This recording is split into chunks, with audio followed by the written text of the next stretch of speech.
So let me give you 5 steps to really utilizing the power of positive thinking, even though I said this is about negative thinking. And then let me show you how to use negative thinking in an assignment, how to make negative thinking something that's useful for you. So step number 1, decide to develop the habit right now, the habit of focusing on what's right in your world instead of what's wrong. The habit of focusing on what you do have instead of what you don't have in a situation. And as basic as that is, and as well as you know it, you've got to make it a habit. Because those habits form the chain of your ultimate character, of who you become and how you end up living your life. We've got to condition ourselves, because if we don't, we'll go back to the automatic state that most people live in today's society. The way to develop the habit is to go on a mental diet. I did this several years ago. As positive as I was going through unbelievable pain at the time. I'd had some major disappointments, some frustrations. I felt like I'd given it all. But what turned me around is one day I picked up this book called The 7-Day Mental Diet. It was a little tiny little booklet. And all the booklet really did was, for about 12 of the 14 pages, it challenged me to really see if I could really truly, for 7 days, live my life without one negative thought. And it kept saying throughout the book, now don't just say, yeah, I can do it, and don't just say, I'm going to do it. Think for a while before you commit to this. Don't actually commit unless you're really going to do it for 7 straight days, no matter what. It doesn't mean you don't have a negative thought. It just means that if you have a negative thought, you don't speak it. You set it aside. You forget about it. Or you replace it. If you say something negative, you go erase. What I really mean is this. Or you say, that's not what I mean. Here's what I mean is this. And you immediately focus on something good. It's not that nothing negative ever comes out. It's that you immediately do not allow yourself to hold a negative feeling, a negative thought for 7 straight days, day and night, even when it gets tough, even when somebody disappoints you, even when you get frustrated, even when you give your all and it still turns up lousy. Listen, if all I did was rant and rave on this tape and you didn't listen to anything else I said, but you took on this 7-day challenge, you can't believe what it'll do to your life. Now, I got to tell you, when I first read the book, I thought, wait a second, being positive isn't going to change my life. I got to deal with the real problems around me, those real challenges that are out there. I don't want to just be positive. Somebody says, how's it going? I go, I'm doing great. And they go, why? You go, I don't know, but I just feel good. I don't want to be that way. I want to be real. I want to be on top of things. But you know what? I thought, wait a second. I can be positive about solutions. I can still notice that there's some challenges out there without being negative about it. I can look at the challenges and say, okay, here's what's good about this. Here's how we can use this. Here's how we can turn this thing around. And continue to focus on that. So I took on the challenge for 7 days, changed my life. Now, by the way, one of the keys is you have to have 7 straight days of being absolutely positive. Not one negative thought, not one negative expression that you hold on to. Got to let go of it immediately. If you do not do this, if you're 3 days into it and you do well, and then you have a bunch of negativity, you got to start over. And you know what? After you go about 4, 5, 6 days in a row doing really well, something major negative is going to happen. How's that for some positive programming? But what it is a test to see how committed you really are. I'll tell you something. After 7 days, you feel like a different person. People around you respond to you like you're different as well. All you want to do is establish the habit of noticing what you do have instead of what you don't have. Noticing what's great about a situation versus what's not great. Focusing on solution instead of problems. That's what changes your life. Here's key number 2. Instead of judging yourself and others, decide, remember these are decisions, decide right now to become curious instead of judgmental. But remember, when you find fault in other people, when you start noticing constantly how they've wronged you, how this person is not good enough, or they're too egotistical, they're too proud, or they don't really care about people, as soon as you start judging other people, you just got to remember something. If you start judging other people, you're going to also start judging yourself intensely. If you're angry at other people, there's a very good chance you're angry at yourself as well. Maybe you need to perceive more and judge less. Maybe instead of finding fault with other people, without really thinking about what they've gone through to be where they are this day, maybe we can get really curious about what's making this person be in the state they're in, or what's the motivation behind this person's anger. For example, a lot of times we think somebody's being negative or angry or we're frustrated with them, but we never bother to find out what's really going on. I know myself, I was at a party recently and I fell prey to this. There was a woman who came to the party. Everybody behind her back was talking about how unbelievably egotistical this woman is, how negative she was. But you know what? I sat next to her at dinner time and I got a chance to really find out who she was. I got curious about her. And I began to find out about all the pain she'd been through in her life. When I realized was this woman was just barely hanging on to her life. She just needed to know that people cared, but she was so afraid of being rejected that she put out this ego because she didn't want someone to reject her, so she figured she'd reject them first. And I got a chance to really know her, and she was a wonderful person. I'll tell you something else we've got to be careful of that ties in with this, of our being judgmental. Out of our fear of having heroes in our society today, we seem to try and consume them and destroy them as quick as we can. We try to find something that's wrong with our heroes because, boy, we don't want another Jim Jones. We don't want another Jim Baker. Remember, we got to judge less, perceive more. We got to get curious. Instead of living in a society where we're so afraid We're so afraid to believe in anything or anyone that we believe in nothing at all, and we lose our power of positive thinking. We try to protect ourselves from things we maybe not even need to protect ourselves from. Or we live in a society where we try and destroy our heroes, where we take somebody like Barbara Walters, an incredible broadcaster, a woman of incredible integrity, who gets nailed by one person in a book, and it's in every newspaper across the land, how she probably stomped on people to get where she was. That's absurd. Or Martin Luther King, after he's passed on, somebody comes back and stomps all over his career and his reputation. Is that the society we want to live in? Any person who takes glee in watching another person's pain will experience plenty of pain themselves. Remember the quote, "He who is without sin, let him cast the first stone." The bottom line is, if you go looking for brown, you're going to find it anywhere you look for it, in others or yourself. Free yourself from the disease of making others wrong, and you'll free yourself from the disease of making yourself wrong. You have a lot more energy to create solution instead of problems. It's part of the power of positive thinking instead of falling for the destructive power of negative thinking.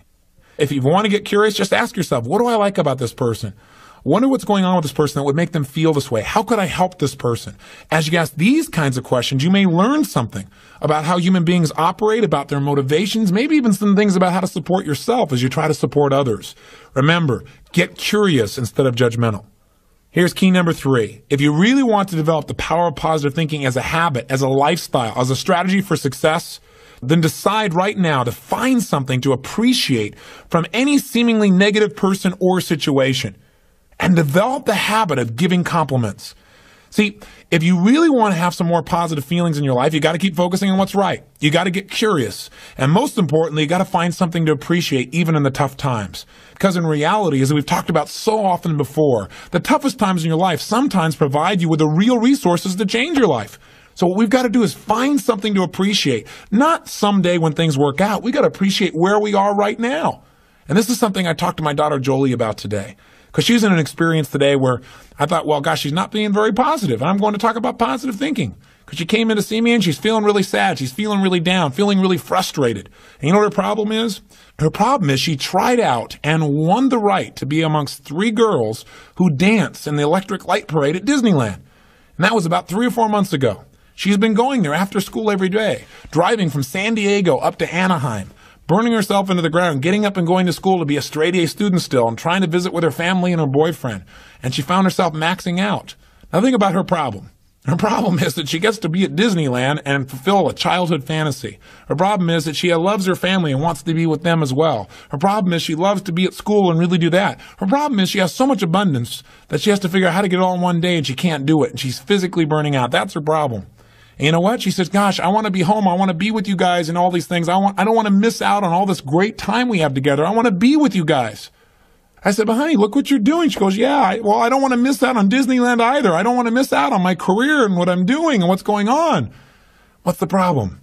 The problem is she's finding out what's negative in both situations. She's focusing on what she doesn't have instead of what she does have. Now, I could be negative about that and say, gosh, be more positive. But you know what? In reality, I realized being negative in this situation may not be bad. What do I mean? I don't mean being negative. I mean being intelligent. I mean being critical in your thinking. Seeing what you don't have is sometimes useful too. This is what I promised you in terms of the power of negative thinking. Here's how negative thinking can be useful. I sat down with her and I said, honey, let's look at the advantages and disadvantages of both. Let's not just be positive. Let's look at it. The whole thing is positive. Let's know that no matter what you choose, you've won. You have what most people dream about. But for a moment, let's be a little bit critical. What do you love about Disneyland? What's great about it? What is it giving you? And let's ask the question that maybe we don't ask very times when we're just being purely positive. What isn't it giving you? What are you afraid about? What are you missing by being there? What's great about being at home more? What's great about those things? What's not great about that? Be honest. If you were there, what might happen that's not good? What might you miss out on? And you know what? By getting her to use both positive and negative thinking, or to be more accurate, positive thinking and some critical thinking, looking at what isn't there for the moment, what she is missing out on, and allowing that pain to motivate her, she was able to clarify what's most important in her life and what's the best way to do that. And she came up with a plan that totally empowered her. After a couple hours of conversation and fun, she looks better than she has in about 6 months because she's finally resolved what's most important. And sometimes just being positive and keeping a stiff upper lip isn't enough. Sometimes you got to stop and say, I am positive. I'm going to approach this from a positive way. I'm going to stay in a positive state. But I'm going to ask some questions some people may think of as negative, which is, what isn't working? Because if you're not willing to look at what isn't working, you can get yourself in trouble. So when I say number 3 is develop the habit of noticing something you can appreciate out of the situation, even something that seems to be negative. What I mean by that is find out what's working, but also appreciate what isn't working. Appreciate it enough that maybe it creates enough pain for you to want to make a change. Hey, being purely positive all the time is not the ultimate solution. Being purely positive 98% of the time to me is the solution. Remember our steps. Number 1, you're going to focus on how it really is. And that's what we did today. Jolie and I sat down and said, let's see how it really is. And let's not just be positive. Let's stop for a second. How is it really? What's good? What isn't good? What's great? What isn't great in this context? Everything is great, but comparatively, what's great? What's not in both situations? Now, how do you really want it? And she decided how she wanted it. Now, what are we going to do to make that happen? And she began to take actions that have changed her life. Probably will affect the direction of her life, maybe even her career. And she feels joyous and excited because she went through the steps. That's the balance between positive and negative thinking. But one thing you got to remember, you're going to spend most of your time being positive. Once you see how it is, that's it. Decide what you want and make it happen. Don't keep going back and saying, oh yeah, but it's not working. See, balance doesn't mean you spend 50% of your time positive and 50% of your time negative. Remember, balance on a human scale is a little different. Negative experiences are dense, and it doesn't take a lot of those focuses of negative to weigh a lot in your life. Make sure your focus is primarily positive, but at times, at special times that you designate, you're going to say, hey, what isn't working?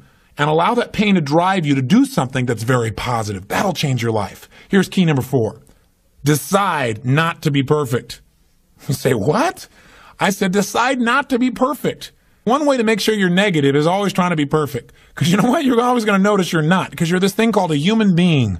When I talk to my daughter, Jolie, and this girl works so hard to be perfect. Everybody seems to love her. She's a straight A student. She wants to be the very best at school. She wants to be the very best at home. She wants to be the very best at Disney. She wants to be the best at everything. And I'm trying to be the best constantly. In the past, she always noticed what wasn't perfect, and that created pain. So you can't do that. You're gonna screw up. You're gonna be negative. Things are gonna happen where you don't follow through on what you know. You're gonna make poor decisions. You're going to say things you shouldn't say, do things you shouldn't do, mess up like you shouldn't mess up. But you know what? When that happens, instead of being negative and beating yourself up and saying, boy, here's another example of me sabotaging myself, decide what you do want. And say, you know, I'm not perfect, but I am good. And what makes me good and what makes me great and what can make me excellent is as soon as I notice I'm not on track, I correct it. And I get better. Your goal each day is to get better, not to be perfect. And that's all anyone can ask of you. If every day you really try and contribute more, be more, and do more than you were slightly the day before, that's all anybody can ask. And if you know you're going to screw up and you don't make it a catastrophe, it's easier to bounce right back up. See, the only way you fail is if you quit. But if you learn something and you expand from it and you make some new decisions that enhance your life and the people you care about, then there is no failure. Don't try to be perfect because you'll never succeed. And here's the final one, key number 5. Decide to develop the habit of using the F word, faith. Make sure that you're in the position of utilizing the tool that really positive thinking is about. Positive thinking, I've said it over and over again, really is just the power to believe. And as you believe, so is it done unto you. As you believe, so it's created. You need to make certain that you create that certainty inside yourself. And you know what? You and I both know there are going to be times when it looks grim. And the only power you really have is that power to have faith. To step forth and say, I'm going to put myself on the line. I'm going to have the courage to overcome my fears and to take action, even though it may not work out, even though I may put out my love and it may not be reciprocated. I'm still going to put myself on the line because if I don't, that's the only way I can fail. See, without faith, nothing exists. And remember one more thing. No matter how bad it seems, this too will pass. That you've made it this far. You've been through tough times, times when you didn't think you could pull it off, and you've made it. If you've made it through all the challenges of your past and your life still works, you still seem to be somewhat happy, you're still standing, as they say, then gosh darn it, you're successful. And you can make it through this too. It's the thing that'll pull you through. Faith is still the power. It's your ultimate power. Thanks for watching. A like would be appreciated. And don't forget to subscribe.